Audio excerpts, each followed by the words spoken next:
Une fois de plus, je dis un grand salut à nos amis internautes. Nous avons le plaisir et l'honneur de recevoir pour vous sur ce plateau le pasteur Jacques Caquin pour une thématique importante. Qu'est-ce que la grâce selon la Bible? Sujet que nous allons développer dans quelques secondes.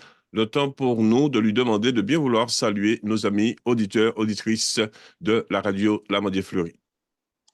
Alors, je dis un grand bonjour à tout un chacun, bonjour, bonsoir, et que vraiment la grâce de Dieu nous accompagne tout au long de ce moment. Et je remercie l'Amandier Fleury de cette invitation. Merci d'avoir accepté notre invitation. Tout d'abord, pasteur Jacques Caquin, qu'est-ce que la grâce pour vous d'un point de vue néo-testamentaire?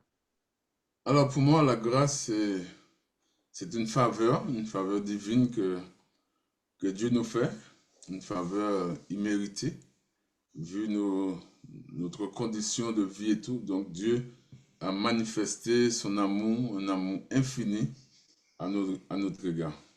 Surtout, non seulement pour nous personnellement qui sommes là, mais aussi pour l'humanité. Quelle différence, est-ce que vous faites une différence entre la loi, la foi et la grâce? Est-ce antinomique? Est-ce contradictoire pour vous ou pas du tout? Euh, déjà, la grâce, c'est le fait que vraiment Dieu a manifesté son amour pour nous.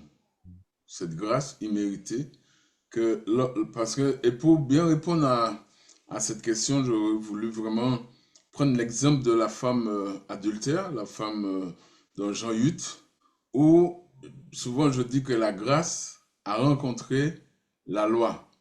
Et c'est la grâce qui a remporté, je dirais, la bataille.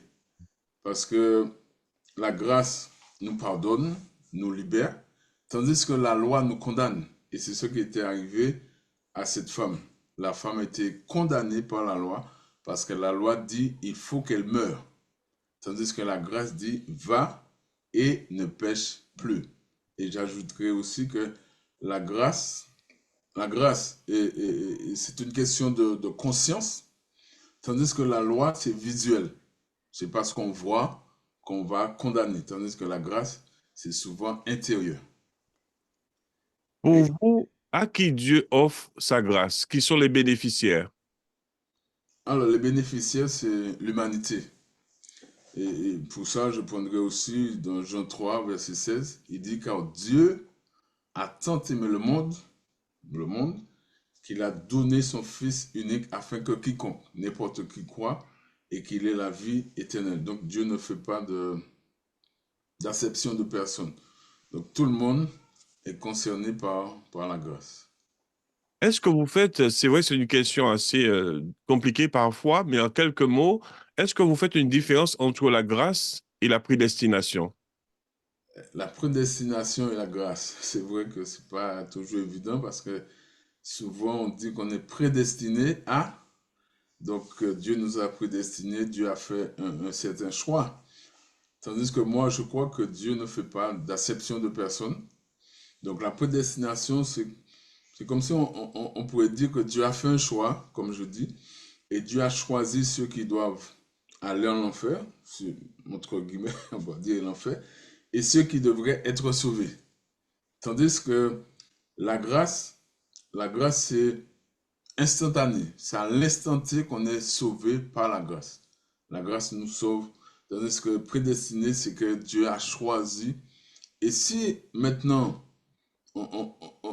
il fallait vraiment rester sur la prédestination, nous, on ne serait pas sauvés. Parce que Dieu aurait fait des choix bien déterminés. Mais la grâce fonctionne, on pourrait dire, c'est l'instantané.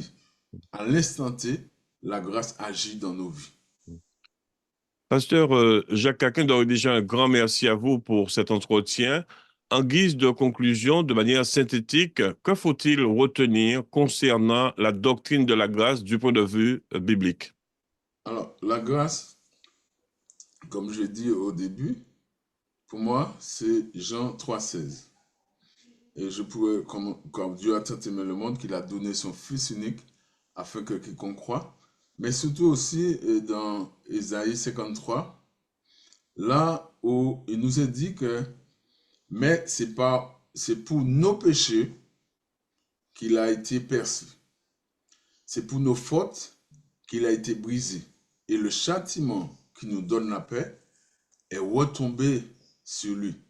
Et c'est par ces meurtrissures que nous sommes guéris.